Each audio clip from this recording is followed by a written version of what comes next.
आपको पता है हमें क्या दुआएं करनी चाहिए? हमें अल्लाह ताला से अल्लाह ताला का कुर्ब मांगना चाहिए। अल्लाह ताला से कहना चाहिए, अल्लाह ताला तेरा कुर्ब चाहिए, हमारी पहली दुआ। हमारी दूसरी दुआ ये होनी चाहिए कि हम अल्लाह ताला से अपने लिए खैर मांगें।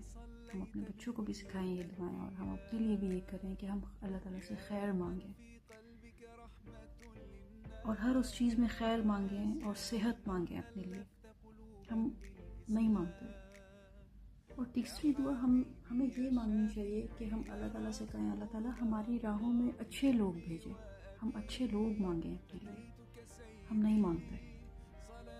अपने लिए अल्लाह का कुर्ब, सेहत, खैर, हर मामले में अल्लाह ताला देने वाली ज़ात है, तो उससे खैर के साथ लें और अच्छे लोग।